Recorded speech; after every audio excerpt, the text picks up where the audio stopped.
कमर दिलशाद साहब, बहुत शुक्रिया प्रोग्राम के लिए आपने वक्त निकाला। सबसे पहले तो फरमाइएगा, आपकी नज़र में ये इलेक्शन 2024 8 फरवरी को होने वाले इंतखाबात काबिल इत्मीनान थे? इलेक्शन कमीशन की कारकर्दगी इसमें दुरुस्त रही या आपको कहीं कोई कमी खामी या उससे बढ़कर फिर नाअहली भी कहीं नज़र आई है? इसमें इलेक्शन कमीशन ऑफ पाकिस्तान ने तो अपने इंतजाम अच्छे तरीके से अदा किए, लेकिन चूँकि इलेक्शन पाकिस्तान जो है तमाम जितनी भी सूबाई गवर्नमेंट हो या फेडरल गवर्नमेंट हो, उनके जो रिटर्निंग ऑफिसरान हैं वो तो इंतजामिया से लिए गए। अब यहाँ जो फार्म 45 और 47 की जो बहस शुरू हुई है, ये रिटर्निंग ऑफिसरों की नाअहलियत की वजह से।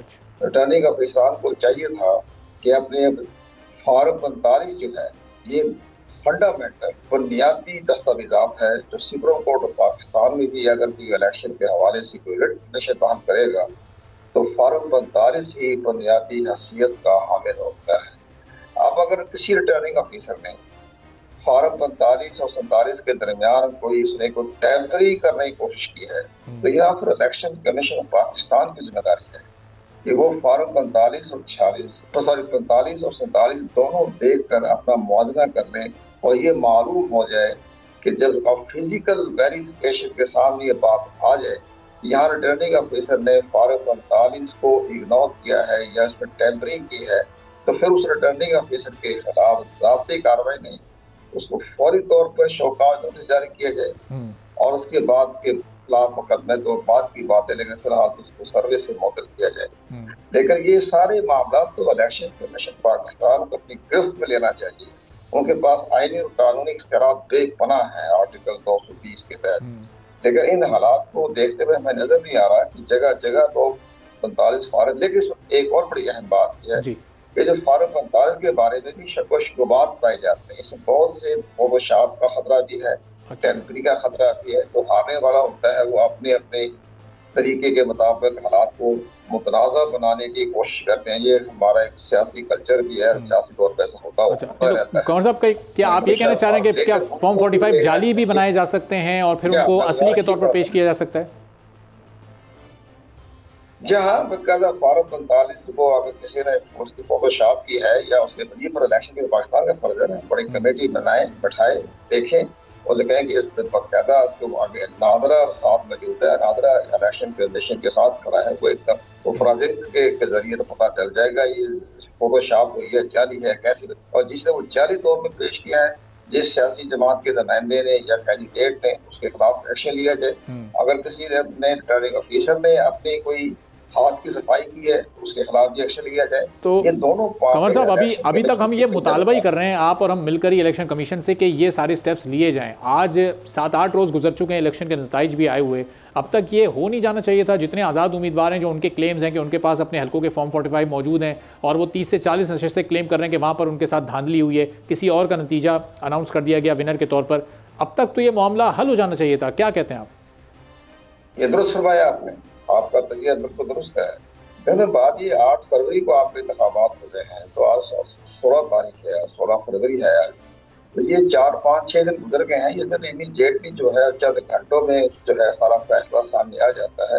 लेकिन बहरहाल लेकिन ये भी आप हमें भी इलेक्शन कमीशन भी दो राय पे खड़ा है, वो इसलिए कि अब इलेक्शन कमीशन ने जो फोटो स्टेट कापियाँ आ रही हैं या फार्म 16 मतलब फार्म 45 दिखाया जा रहा है और मीडिया की रिपोर्ट के मुताबिक तो एक्शन ही लेगा, वो हकायक बयान पूछा जाएगा। जो कैंडिडेट जिसके पास फार्म असली ओरिजिनल है फार्म 45 जो उसने प्रिजाइडिंग ऑफिसर से लिए हैं, अपने पोलिंग एजेंट्स के जरिए लिए हैं, तो वो अगर डॉक्यूमेंट्स हैं तो वो इलेक्शन कमीशन को पेश करे। इलेक्शन में चाहिए कि बहुत बड़ी 4-5-10 जो है कमेटियां बना दें और उसमें उनके फार्म जो है फार्म 45 की फिजिकल वेरिफिकेशन करवा लें 47 के साथ।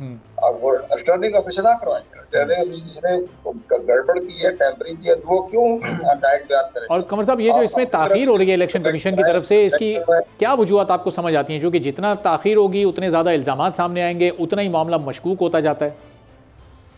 नहीं, अब तो मामला खत्म हो गया है। देखें, पंजाब का जो सूबाई असम्बली के मेंबरान हैं और कौमी असम्बली के जो मेंबरान का जो गजट नोटिफिकेशन तो हमारी इतला के मुताबिक कल कर दिया जाएगा, यानी 17 तारीख को इस चीज़ की तवक्को की जा रही है कि वो 17 तारीख को जो है 17 सुनने में आया है, आज मुझे इतला मिली है कि वो 17 तारीख को गजट नोटिफिकेशन पंजाब का पूरा सूबाई असम्बली और कौमी असम्बली का कर देंगे 17 को। और इसकी बुनियाद पर हमें जो इतलात मिल रहे हैं वो 22 के लगभग जो है वो सूबाई असम्बली का इजलास तरफ किए जाने का इम्कान है उसकी रोशनी में। तो बाद में 3 दिन कमर साहब, फिर ये इलेक्शन कमीशन जब ये ऑफिशियली अनाउंस कर देगा तो उसके बाद जिन लोगों के पास अपनी अपनी जीत के सबूत मौजूद हैं और वो क्लेम कर रहे हैं और वो इलेक्शन कमीशन के नतीजे के मुताबिक हारे हुए हैं, फिर उनके पास क्या ऑप्शंस बाकी रह जाएंगे?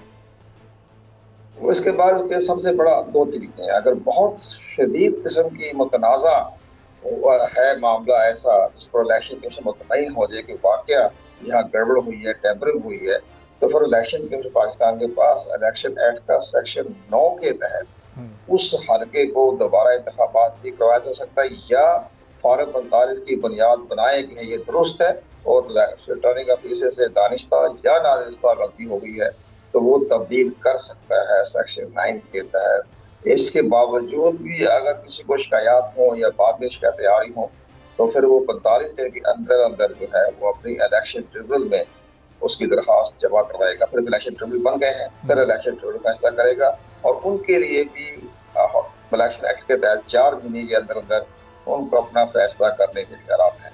और तो ये सारे मामले स्टेप बाय स्टेप चलते हैं सारे। तो कौन सा हमारी सियासी बातों का अपना एक है, सियासी नारा होता है, सियासी खेल होते हैं, सियासी बातें होती हैं, लेकिन सारी बातें सियासत को एक तरफ रखें लेकिन हकायक को दखते हुए इलेक्शन कमीशन सबको मुतमईन करे। तो कौन साहब, एक आखिरी सवाल कि ये किसी भी कैंडिडेट की जीत की जो बुनियाद होती है, जो अनाउंसमेंट होती है, वो फॉर्म 45 की बुनियाद पर ही की जाती है, उसी के फिगर्स को देखकर ये तय किया जाता है कि कौन सा कैंडिडेट जीता है, कौन सा नहीं जीता है, यानी फॉर्म 45 की सबसे ज़्यादा अहमियत होती है इस पूरे अमल में? बिल्कुल दुरुस्त फरमाया। मैंने भी अर्ज यही किया कि फॉर्म 45 ही बुनियाद ज़्यादा जो प्रिजाइडिंग ऑफिसर तैयार करता है, वहाँ जो पोलिंग स्टेशन पर जो गिनती होती है वो काउंटिंग होने के बाद जो फॉर्म 45 तैयार करता है, तो वही बुनियाद है, वही सुप्रीम कोर्ट तक जाएगा। अगर कोई केस लेके जाएगा तो असल इलेक्शन ट्रिब्यूनल हो कहीं भी हो तो फॉर्म 45 की ही बुनियाद पर रखा जाता है। अब अगर फॉर्म 45 को अगर चेक करना पड़े तो फिर नादरा से चेक करवाया जा सकता है। उसकी बाकायदा फीस होती है, अच्छी खासी फीस है, बड़ी अमाउंट ज़्यादा होती है, लेकिन वो अगर नादरा, इसकी मैं मिसाल देता हूँ, वो ये होता है कि जब कासिम सोली साहब थे, जब बलोचिस्तान से इलेक्शन लड़ा था कौमी असम्बली का, जब उनके खिलाफ इलेक्शन ट्रिब्यूनल में दरख्वास्त दी असलम जो हरसानी साहब ने, तो दरख्वास्त दी गई तो वहाँ साबित ये हुआ उन्होंने नादरा को सारा केस भिजवा दिया, फीस जमा करवा दी, 50-60 लाख इतनी जमा थी। तो नादरा ने रिपोर्ट ये पेश की कि कासिम सूरी के हल्के में तकरीबन 22 से 25 हजार जो अब का जो बैलेट पेपर थे उस पर अंगूठे का निशान, बैलेट पेपर पर नहीं, काउंटर फाइल पर जो अंगूठे लगाए जाते हैं वो जाली थे। सही, वो जाली थे और उसकी बुनियाद पर उन्होंने कासिम सूरी साहब को डी-सीट कर दिया था, नाहिल करार दे दिया था। बाद में सुप्रीम कोर्ट ऑफ पाकिस्तान उनके लिए मेहरबानी फरमाई और उनको रिलीफ दिया। बिल्कुल सही। तो जिन लोग के क्लेम्स हैं उनके पास ये तरीकाकार मौजूद है। बहुत बहुत शुक्रिया कमर दिलशाद साहब, साबिक सेक्रेटरी इलेक्शन कमीशन थे। सब्सक्राइब करें और बेल दबाएं ताकि कोई खबर रह न जाए।